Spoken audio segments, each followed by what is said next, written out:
అకాల వర్షాల వల్ల నష్టపోయిన రైతులకు భరోసా కల్పించేందుకు జనసేన అధినేత పవన్ కళ్యాణ్ తూర్పుగోదావరి జిల్లాలో పర్యటిస్తున్నారు.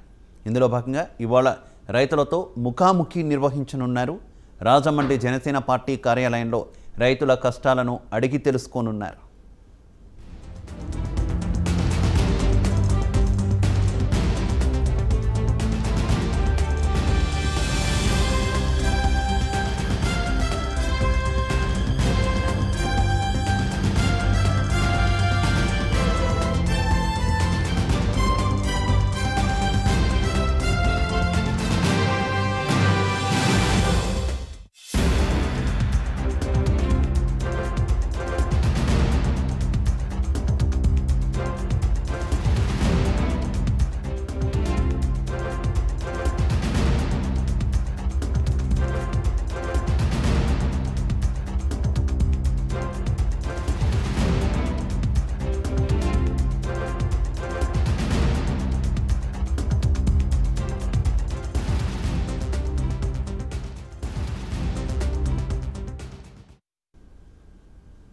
జనసేన అధినేత పవన్ కళ్యాణ్ తూర్పుగోదావరి జిల్లాలో రెండో రోజు పర్యటిస్తున్నారు. నిన్న అకాల వర్షాల వల్ల పంట నష్టపోయిన రైతుల చేను దగ్గరికి నేరుగా జనసేన అధినేత పవన్ కళ్యాణ్ వెళ్ళి రైతులను పరామర్శించారు. అలాగే వారి కష్టాలను కూడా తెలుసుకున్నారు. ప్రభుత్వం ఎందుకు ధాన్యాన్ని కొనట్లేదన్న వివరాలు కూడా అడిగి తెలుసుకున్నారు.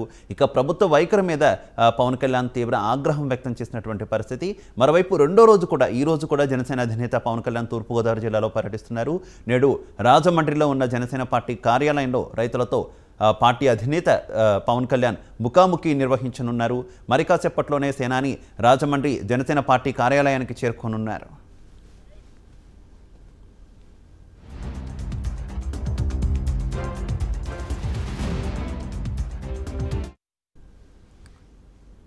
రైట్, ఇక పవన్ రాజమండ్రి పర్యటనకు సంబంధించి మరింత సమాచారం మా కరెస్పాండెంట్ దుర్గారావు అందిస్తారు. దుర్గారావు.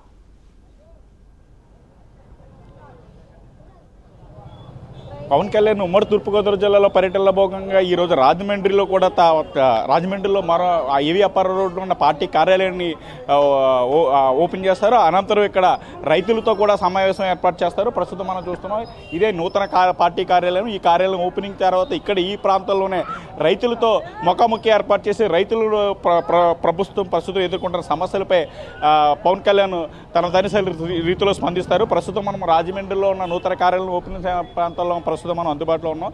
ప్రస్తుతం కొంతమంది జన సైనికులు కూడా ఇక్కడ ఇదే ప్రాంతాల్లో మనతో అందుబాటులో ఉన్నారు. వాళ్ళు మరిన్ని వివరాలు అడిగి తెలుసుకునే ప్రయత్నం చేద్దాం. ప్రస్తుతం కొంతమంది జనసేన నాయకులు పార్టీ కార్యకర్తలు కూడా అందుబాటులో ఉన్నారు ఇదే పరిసర ప్రాంతాల్లో. ఒకసారి అబ్బా చెప్పండి అమ్మా, ఎక్కడి నుంచి వస్తున్నారు, మీరు ఏం చేస్తారు? రైతులతో ముఖాముఖి కార్యక్రమం ఏ విధంగా చూస్తారు? బాగానే స్పందిస్తున్నారు. అది ఇక్కడ మహిళలు కూడా పెద్ద ఎత్తున హాజరయ్యారు. కొంతమంది మహిళలు అయితే నేరుగా కూడా జనసేన అధినేత పవన్ కళ్యాణ్ ఆహ్వానించడానికి కూడా వచ్చారు. కొంతమంది మహిళలు బుక్కేలు పట్టుకుని వచ్చి ఆహ్వానానికి కూడా ఇదయ్యారు. అలాగే రైతుల సమస్యలతో పాటు నిన్న జరిగిన సమావేశంలో కూడా అనేక సమస్యలను ఇచ్చారు. దగ్గరుండి నేరుగా ప్రతి ఒక్క రైతు దగ్గరికి వెళ్ళి ధాన్యం దాంట్లో మీరు వారు ఎదుర్కొంటున్న సమస్యలు, అసలే ధాన్యం విషయంలో ప్రభుత్వం అనుసరించిన వైఖరి విధానాన్ని కూడా పవన్ కళ్యాణ్ ప్రశ్నించారు. అలాగే ఈ పార్టీ ఈ కార్యాలయంలో ఓపెన్తో పాటు రైతులను కూడా ఇక్కడ ఆహ్వానించే రైతుల యొక్క సమస్యలని ప్రభుత్వం దృష్టికి తీసుకెళ్లి వెంటనే పరిష్కరించే మార్గంగా కూడా పవన్ కళ్యాణ్ అడుగులు వేస్తున్నారు. ప్రస్తుతం అంతటి జనసేన నాయకులు కొంతమంది అందుబాటులో ఉన్నారు. వాళ్ళను కూడా మాట్లాడించే ప్రయత్నం చేద్దాం. ఇక్కడ పవన్ కళ్యాణ్ వచ్చి అడవుల్లో అందరూ షెల్టర్ హోటల్లో ఎక్కువ ప్రాంతాల్లో ఉన్నారు. అలాగే కొంతమంది ఈ పరిసర ప్రాంతాల్లో కూడా వచ్చి ఇక్కడ నాయకులు మాట్లాడుతున్నారు. అలాగే కార్యాలయం ఓపెనింగ్ సందర్భంగా కూడా పవన్ కళ్యాణ్ దగ్గరికి భారీ ఎత్తున అభిమానులు చేరుకున్నారు. అలాగే వివిధ సంఖ్యలో వివిధ ప్రాంతాల నుంచి కూడా జన సైనికులు మరియు జనసేన నాయకులు కూడా ఇదే ప్రాంతంలో చేరుకుని పవన్ కళ్యాణ్కి స్వాగతం పలికేందుకు వారి రెడీగా ఉన్నారని చెప్పొచ్చు. శివ, అయితే పవన్ పర్యటన సందర్భంగా ప్రధానంగా రైతుల సమస్యలు విన్నారు. కానీ రైతుల నుంచి ధాన్యం ప్రభుత్వం పవన్ కళ్యాణ్ పర్యటనకు వస్తున్నారని తెలిసిన వెంటనే కూడా కొనుగోలు కేంద్రాలను ఏర్పాటు చేసి కొన్న ప్రయత్నం కూడా చేసినటువంటి పరిస్థితి. అంటే పవన్ పర్యటనను ప్రభుత్వం కానీ ప్రభుత్వ వర్గాలు కానీ ఏ రకంగా చూస్తున్నాయనుకోవాలి దుర్గారావు?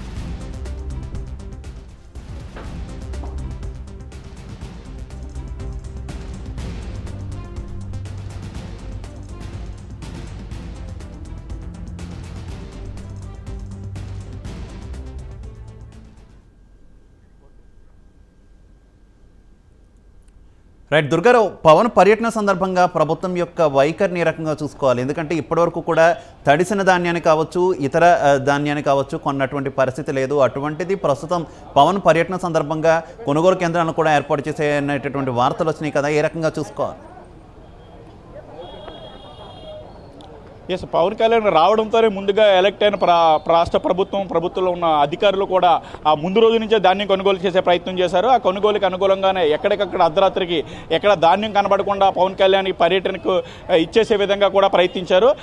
దాంతో కూడా కొన్ని ప్రాంతాల్లో జనసేన నాయకులకి మరి అక్కడ స్థానిక ఉన్న వాళ్ళకి ఉధృతికి ఏర్పడింది. పర్యటన ముందు రోజు నాడు ఎలాంటి కార్యక్రమాలు చేయడం ఏంటని చెప్పి ప్రశ్నించారు. అలాగే కొంతమంది జన సైనిక నాయకులు పవన్ రావడంతో ప్రభుత్వ అధికారుల్లో కదలిక మొదలైంది. రైతులకు ఈ విధంగా ఉపయోగం కలుగుతుందని చెప్పి పవన్ కళ్యాణ్ అభిమానులు వాళ్ళ జనసేన పార్టీ నాయకులు కూడా తెలియజేశారు. దానికి అనుగుణంగానే నిన్న కొన్ని ప్రాంతాల్లో కూడా ఎప్పటికప్పుడు పవన్ కళ్యాణ్ వస్తున్న సందర్భంలో కూడా అక్కడ ఆ పరిసర ప్రాంతాల్లో ధాన్యం కొనుగోలు చేయడం మొదలుపెట్టారు. దానికి అనుగుణంగానే ఆ ప్రాంత రైతులు కూడా మీరు వస్తున్న సందర్భంగా ఈరోజు ధాన్యం కొనుగోలు చేశారని చెప్పారు. ప్రస్తుతం మనం ఇదే పార్టీ కార్యాలయం ఓపెన్ చేస్తున్నారు జనసేన పార్టీ అధినేత పవన్ కళ్యాణ్. ప్రస్తుతం మన కార్యాలయం లోపలికి వెళ్ళి చూద్దాం ఏ విధంగా ఉన్నది. ఇక్కడే ఈ నూతన కార్యాలయంలోనే ఇక్కడ ఫ్లెక్సీలు ఏర్పాటు చేశారు. దీంతోపాటు ఛాంబర్ కూడా ఏర్పాటు చేశారు. ఈ ప్రాంతంలోనే పవన్ కళ్యాణ్ పర్యటించి ఇక్కడ కార్యాలయం ఓపెన్ చేస్తారు. ఇక్కడ రైతులతో ముఖాముఖి కూడా నిర్వహిస్తూ ఉంటారు. మనం చెప్పొచ్చు కొంతమంది మహిళా జనసేన కార్యకర్తలతో కూడా మాట్లాడించే ప్రయత్నం చేద్దాం. అలాగే మహిళలు కూడా వచ్చారు, పెద్ద ఎత్తున పురోహితులు కూడా వచ్చారు. జనసేన తట్టుకోలేక ఇక్కడికి వచ్చి ఆయన హుటాహుటిన అనుకోకుండా ఇక్కడికి రావడం జరిగింది. ఇక్కడ జన సైనికులు అయితేనేమి, వీర మహిళలు అయితేనేమి పెద్ద ఎత్తుగా ఇక్కడ ఆయనకైతే వెల్కమ్ చెప్పారు. అదేవిధంగా పవన్ కళ్యాణ్ గారు వస్తారనేటప్పటికి రాత్రికి రాత్రే వైసీపీ నాయకులు అయితే స్పందించి ముందే ధాన్యం అది కొనుగోలు చేసి చాలా హడావుడి చేశారు. అయినప్పటికీ రైతుల కష్టాలు ఏంటో పవన్ కళ్యాణ్ గారికి తెలుసు. దాని మీద ఎప్పుడు కూడా ఆయన పోరాడుతూనే ఉంటారు. రైతులకు న్యాయం జరిగే వరకు ఆయన పోరాడుతుంటారు. అదేవిధంగా ఈరోజు 11వ తారీఖున అయితే ఇక్కడ రాజమండ్రిలో అయితే పార్టీ ఆఫీస్ అయితే ఓపెనింగ్ జరగడం జరిగింది. ఇంత కొద్ది సమయంలో టైం లేనప్పటికీ ఇంతమంది జన సైనికులు ఇక్కడికి జాయిన్ అవ్వడం కూడా చాలా ఆనందంగా ఉంది.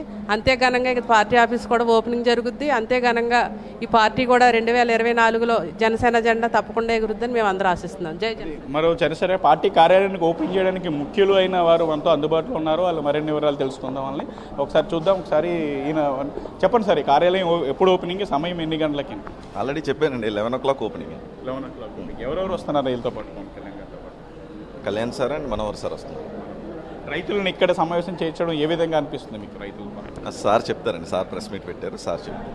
అది చూసారు కార్యాలయంలో 9 ఆ టైంకి ప్రస్తుతం ఓపెన్ చేస్తారని చెప్తున్నారు. కొంతమంది జన సైనికులు కూడా మాట్లాడించే ప్రయత్నం చేద్దాం. ప్రస్తుతం మనం అందుబాటులో ఉన్నారు. ఒకసారి ఇక్కడ ఇదే పరిసర ప్రాంతంలో కార్యాలయం ఓపెనింగ్ మరో జనసేన మహిళా కార్యకర్తలు కూడా అందుబాటులో ఉన్నారు. వాళ్ళని ఓపెన్ చేసే ప్రయత్నం చేస్తాం. ప్రస్తుతం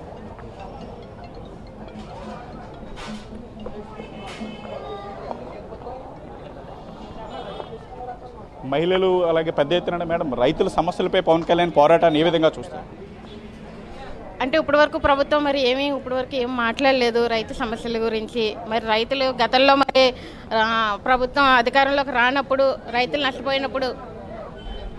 నష్టపోయినప్పుడు మరి పరిహారం ఇంత ఇవ్వాలి అంత ఇవ్వాలి అని చెప్పినప్పుడు ఈరోజు మరి వాళ్ళ అధికారంలో ఉండి కూడా రైతులకు ఎటువంటి న్యాయం చేయకపోవడం వల్ల ఈరోజు పవన్ కళ్యాణ్ గారు వచ్చి రైతు సమస్యల మీద పంట నష్టపోయిన రైతులందరినీ పరామర్శించడం అయితే జరిగిందండి.